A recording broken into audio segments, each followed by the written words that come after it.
Hi, so இன்னைக்கு என்ன healthy recipe பார்த்தீங்கன்னா சிக் பீஸ் ஸ்பினாச் ராப் எப்படி பண்ணுறதுன்னு பார்க்கலாமா. ஒரு பேன் எடுத்துக்கோங்க, ஒரு ஸ்பூன் கோகோனட் ஆயில் போட்டுக்கோங்க, பெரிய வெங்காயம் ஃபைனாக ஸ்லைஸ் பண்ணி வச்சிருக்கேன், தேவையான சால்ட் போட்டு நல்லா வதக்கிக்கோங்க, அரை ஸ்பூன் இஞ்சி பூண்டு பேஸ்ட் போட்டு நல்லா வதக்கி ஆல்ரெடி பாயில் பண்ணி வச்சுக்க ஒயிட் சனா, 1/4 ஸ்பூன் மஞ்சள் தூள், 1/4 ஸ்பூன் மிளகாய், 1/4 ஸ்பூன் தனியா தூள், அரை ஸ்பூன் சாட் மசாலா போட்டு நல்லா மிக்ஸ் பண்ணிக்கோங்க. அரை கிளாஸ் தண்ணி போட்டு நல்லா குக் பண்ணிட்டு 1 கப் பாலக்கீரையை ஃபைனாக சாப் பண்ணி வச்சிருக்கேன், அதையும் போட்டு நல்லா குக் பண்ணிக்கோங்க. இப்போ ட்ரெஸ்ஸிங் எப்படி பண்ணுறதுன்னு பார்க்கலாமா. 2 ஸ்பூன்ஸ் ஆஃப் ஹங்கர்ட் ஹனி, தேவையான அளவு சால்ட், ஃபைனாக சாப் பண்ண புதினா கொத்தமல்லி போட்டு நல்லா மிக்ஸ் பண்ணிக்கோங்க. நான் ஆல்ரெடி சப்பாத்தி செஞ்சு வச்சிருக்கேன், ஹங்கர்ட் ஸ்ப்ரெட் போட்டுக்கோங்க. நம்ம ஆல்ரெடி செஞ்சு வச்சிருக்க chick peas spinach masala, onion, tomato and cucumber போட்டு இந்த மாதிரி ரோல் பண்ணி வச்சுக்கோங்க. ஒரு பேன் எடுத்துக்கோங்க, அரை ஸ்பூன் பட்டர் போட்டுக்கோங்க. ரோல் பண்ணி வச்சுக்கிற அப்ப மீடியம் ஃப்ளேம்ல வச்சு குக் பண்ணீங்கன்னா சூப்பர் யம்மி அண்ட் ஹெல்தியான chick peas spinach wrap ready.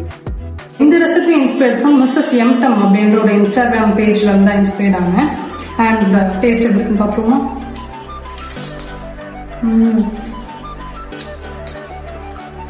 செம்ம கிறிஸ்பியா இருக்கும், செம்மையா இருக்கும். கண்டிப்பாக